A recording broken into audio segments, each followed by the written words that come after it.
የመከላከያ ሰራዊቱ ከአንዳንድ የአማራ ክልል አካባቢዎች ለቆ እየወጣ ነው የሚል መረጃ በስፋት እየተሰራጨ ነው። በተለይም ከሰሜን ወሎ ቀጠናዎች ሰራዊቱ ለተጨማሪ ግዳጅ መውጣቱን የሚገልጹ መረጃዎች መሰራጨት የጀመሩት ባለፈው ሳምንት አንድ የክልሉ ከፍተኛ ባለስልጣን መከላከያ ከክልሉ እንደሚወጣ ፍንጭ ከሰጡ በኋላ ነው። ጄኔራል መሐመድ ተሰማ በበኩላቸው ፋኖና አጋሮቹ ተስፋ እየቆረጡ ነው፣ ተመተዋል የሚል ማብራሪያ ቀርበዋል። በጉዳዩ ላይ ሰፊ ሪፖርትን አስተናርተናል። የትግራይ ሰራዊት ትዕዛዝ አስተላለፈ። ሰራዊቱ ወልቃይት፣ ጠለምትና ራያን የጠቀለለ ካርታን የያዘ አዲስ ወታደራዊ መለዮም ይፋ አድርጓል። በራያ ቀጠና ሰፊ ወታደራዊ እንቅስቃሴ እየተደረገ ሲሆን ተከታታይ የድሮን ቅኝቶችም እየተደረጉ ነው። የትግራይ ሰራዊት ቃል አቀባይ ከማሸነፍ ውጪ አማራጭ የለንም፣ ሁሉንም ዝግጅት ጨርሰናል ሲል ተደምጧል። እንመለስበታለን። የካይሮ ሚስጥራዊ ስብሰባ መዘዝ አስከትሏል። ስብሰባው ጸረ ኢትዮጵያ ነበር መባሉን ተከትሎ የዶናልድ ትራምፕ አማካሪ አፋጣኝ ምላሽ ሰጠዋል። የካይሮ ሚስጥራዊ ምክክር ተገቢ ያልሆነ ገጽታ ተሰጥቶታል ሲሉም ተከላክለዋል። በሌላኛው ዘገባችን ታደምጡታላችሁ። አሜሪካ በትናንትናው ዕለት በኢራን ላይ ከባድ የተባለለትን ጥቃት ፈጸመች። የአሜሪካ ጦር ኢራን በዋሽንግተን ኃይሎች ላይ ለሰነዘረቻቸው የሚሳኤል ጥቃቶች ሙከራ ያጸፋ ምላሽ መስጠቱን አስታውቋል። በዝርዝር እናስደምጣችኋለን። አክብሮታዊ ሰላምታችን በያላችሁበት የዓለም ዳርቻ የረሳችሁ የተወደዳችሁ የአንድ አፍታ ሚዲያ ቤተሰቦች ከአንድ አፍታ ለአሁኑ መደመጥ አለባቸው ያልናቸውን ዜናዎች ወደ እናንተ የምናደርስበት ሰዓት ላይ ተገኝተናል። አብራችሁን ትቆዩት ዘንድ ግብዣችን ነው።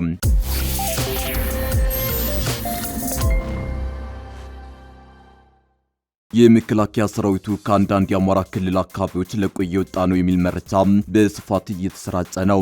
በተለይም ከሰሜን ወሎ ቀጠናዎች ሰራዊቱ ለተጨማሪ ግዳጅ መውጣቱን የሚገልጹ መረጃዎች መሰራጨት የጀመሩት ባለፈው ሳምንት አንድ የክልሉ ከፍተኛ ባለስልጣን መከላከያ ከክልሉ እንደሚወጣ ፍንጭ ከሰጡ በኋላ ነው።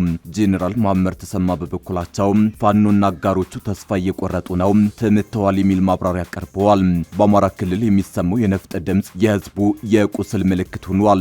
በፌዴራል ሰራዊቱና በፋኖ ታጣቂዎች መካከል የሚካሄደው ውጊያ ስልታዊ ሽግሽጎችንና የበላይነት ፍልሚያዎችን እያስተናገደ ይገኛል። ከተሞች የጦር ግንባር፣ ሰማያት ደግሞ የድሮን ውርጅብኝ ማስተናገጃ ሆነው ውለዋል። የጦርነት የታሪካዊ ጀግንነት ማሳያ፣ የንጹሃን እንባ አፍሳሽም ነው። የዕለት ተዕለት እንቅስቃሴዎች ቢገደቡም የክልሉ ህዝብ ግን በስጋትና በተስፋ መካከል ሆኖ የነገን ተስፋ እያለመ ነው። ጦርነቱ የኃይል ሚዛኑን እያዋዠቀ የክልሉን ፖለቲካዊና ማህበራዊ ገጽታ ሙሉ በሙሉ እየቀየረው ይገኛል። በእንዲህ መልኩ ላለፉት 3 ዓመታት የቀጠለው የክልሉ የትጥቅ አመጽ አሁን ላይ መልኩን እየቀየረ አዲስ ምዕራፍን ይዟል። በተለይም በትግራይ ያለው ወታደራዊ ውጥረት በክልሉ ያለውን የግጭት መልክ እንዲለወጥ እያደረገው ይገኛል። ከሰሞኑ የክልሉን ነባራዊ የጸጥታ ሁኔታ በተመለከተ አንድ መረጃ በስፋት እየተሰራጨ ነው። እርሱም መከላከያ ሰራዊቱ ከክልሉ አንዳንድ አካባቢዎች ለቆ እንዲወጣ ተወስኗል የሚል ነው። የሀገር መከላከያ ሰራዊት ከአማራ ክልል ሙሉ በሙሉ ሊወጣ ነው የሚል በይፋ የተረጋገጠ የመንግስት ውሳኔ የለም። ነገር ግን ሰራዊቱን ለሌላ ስልታዊ ግዳጅ ማለትም በሰሜን ኢትዮጵያ ድንበር አካባቢ ለተፈጠሩ አዳዲስ ወታደራዊ ውጥረቶች ለማንቀሳቀስ የታቀዱ የክፍለ ጦር ሽግሽጎች መኖራቸውን የሚጠቁሙ መረጃዎች አሉ። መከላከያ ከአማራ ክልል ሊወጣ ነው የሚል መረጃ እየተናፈሰ ባለበት በዚሁን ወቅት ከደቡብ ጎንደር አንዳንድ ወረዳዎች መንቀሳቀስ መጀመሩ ተሰምቷል። በዚህም ዞኑ እንደ ከዚህ ቀደሙ በፋኖ ታጣቂዎች ሙሉ ቁጥጥር ስር ይገባል የሚል ስጋት የተፈጠረ ሲሆን የአካባቢው ተጽዕኖ ፈጣሪዎች መከላከያ ከአካባቢው እንዳይወጣ ጥሪ እያቀረቡ ነው። መከላከያ ከደቡብ ጎንደር ሊወጣ ነው የሚል መረጃ በስፋት መሰራጨቱን ተከትሎ ከዞኑ ወረዳዎች መካከል አንዱ የሆነው ስማዳ አስተባብሏል። የወረዳው አስተዳደር በጉዳዩ ላይ በሰጠው ማብራሪያ መከላከያ ከወረዳው ሊወጣ ነው የሚለው መረጃ ከእውነት የራቀ ነው ብሏል። አስተዳደሩ መረጃውን እያሰራጩ ያሉት ጸረ ሰላም ኃይሎች ናቸው ቢለም በዋናነት መከላከያ እንዳይወጣ ጥሪ ያቀረቡት የፋኖ ተቃዋሚዎችና የመንግስት ደጋፊዎች ናቸው። ምንም እንኳን ስማዳ ወረዳ ማስተባበያ ቢያወጣም ዞኑም ይሁን ሌሎች ወረዳዎች ጉዳዩን አላስተባበሉም። ሰራዊቱ ከክልሉ በተወሰነ መልኩም ቢሆን መውጣቱ ወይም መሸጋሸጉ በፖለቲካው በጸጥታውና በማህበራዊ ዘርፍ ከፍተኛ እንድምታዎች ሊኖሩት ይችላሉ ተብሏል። ይህ በእንዲህ እንዳለ ጄኔራል መሐመድ ተሰማ ስለ ፋኖ አሁናዊ አቋም አነጋጋሪ አስተያየት ሰጥተዋል። እንደ ጄኔራል ጀነራሉ ገለጻ የፋኖ ቡድን አሁን ላይ ቆሞ መዋጋት የሚችልበት ቁመና ላይ አይደለም። አሁን ግዳጅ እየፈጸምን ያለነው የኢትዮጵያን መፍረስ ከሚሹ ኃይሎችና ባንዳዎች ላይ ነው የሚሉት ጀነራሉ እየተደመሰሰ ያለው ጽንፈኛው ቡድን ታሪካዊ የሀገር ጠላቶችን ለማንገስ የሚተረተር ነው። የጥፋት መልእክተኛውን ሴራ ማክሸፍ ማለት የኢትዮጵያን ሰላምና ልማት ማረጋገጥ ነው ሲሉም ያክላሉ። ታሪካዊ ጠላቶች ሲሉ የጠሯቸውን አካላት ፋኑን በማስታጠቅና በማደራጀት ስልጣን በእጃቸው ለማስገባት ሞክረዋል ሲሉ ከሰው ነገር ግን ይህ እቅዳቸው እንደ ጉም ተኗል ብለዋል። ጠላቶች እየተመቱ አስታጣቂዎቹም ተስፋ እየቆረጡ ነው ያሉም ሲሆን ሰራዊቱ በቡድኑ ላይ ባሳረፈው ጠንካራ ምት አሁን ላይ በዞኑ በሰፈነው ተነጻጻሪ ሰላም ባዊ ብሔረሰብ አስተዳደር የልማት ስራዎች ተጀምረዋል በማለት አክለዋል። ጠላት ተመቱ በአንድ ቦታ መዋል ማደር የማይችልበት ደረጃ በመድረሱ ተስፋ እየቆረጠ ነው። ይህም የሆነበት ምክንያት ሰራዊቱና ብሔረሰብ አስተዳደሩ ባመጡት ድል ነው ብለዋል አዛዡ። የትግራይ ሰራዊት ጥብቅ ትዕዛዝ አስተላለፈ።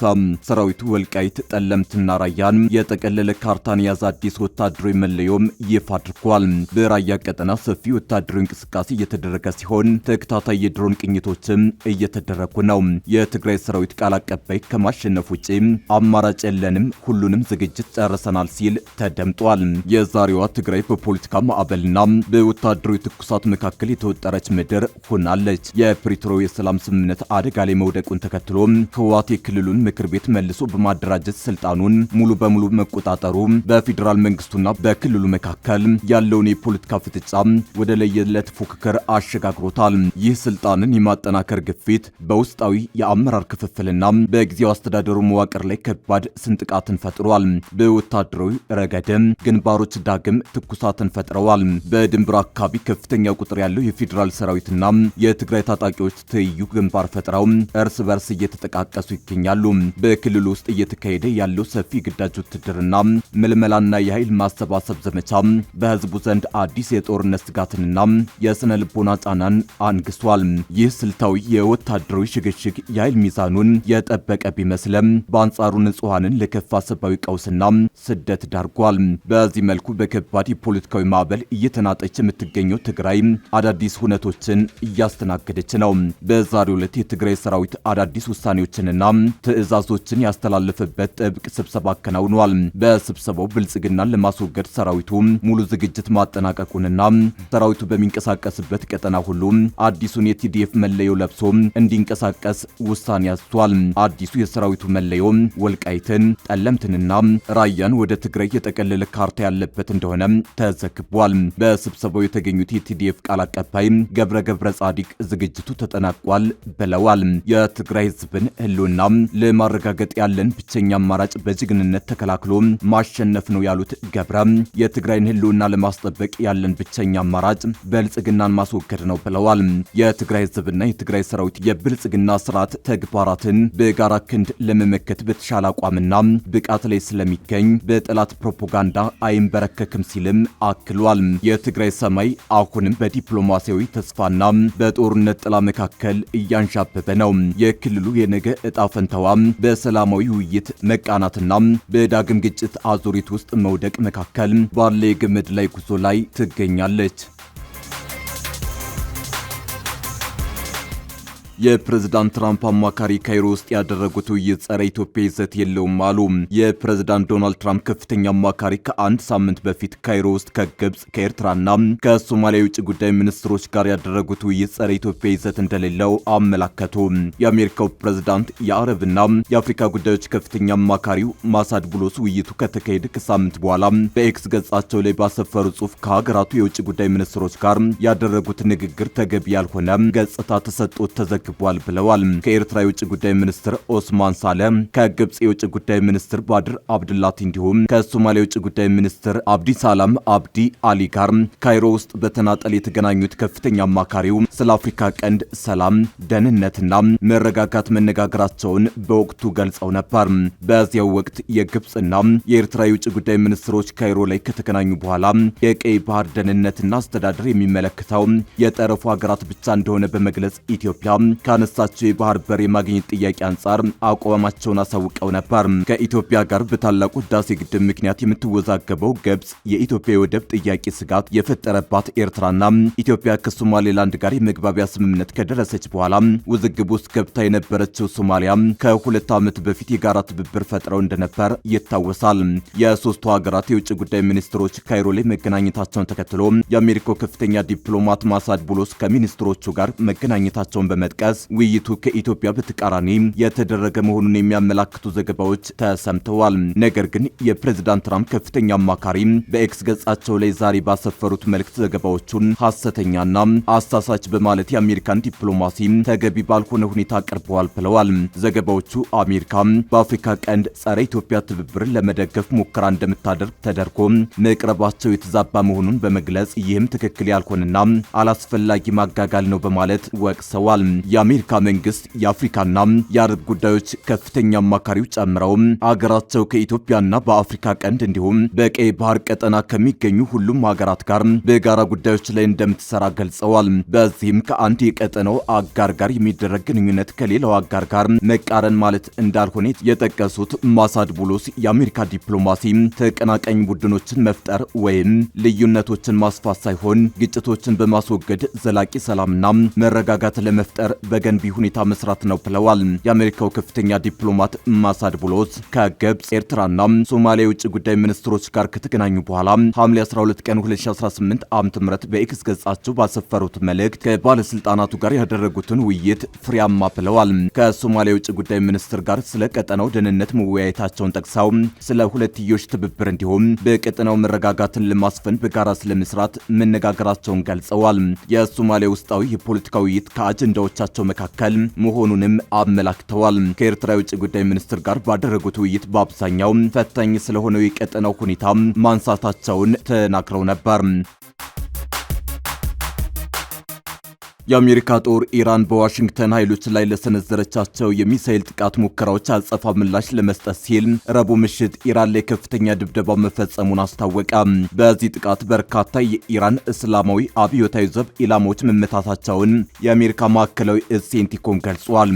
አሜሪካ ጋብ አድርገው የነበረውን ድብደባ በድጋሚ የጀመረችው ማክሰኞ ዕለት ኢራን በዮርዳኖስ በሚገኙ የአሜሪካ ጦር ሰፈሮች እንዲሁም በሆርሙዝ ወሽመጥ ጉዞ ላይ የነበሩ መርከቦች ላይ ሚሳኤሎችን በማስወንጨፏ እንደሆነ እዙ ተናግሯል። የአሁኑ መካረር የታየው አሜሪካና ሳውዲ በጋራ ኢራቅ ውስጥ የሚገኙ የኢራን ተቀጽላዎች ላይ ጥቃት መፈጸማቸውን ለመጀመሪያ ጊዜ በይፋ በገለጹ ማግስት ነው።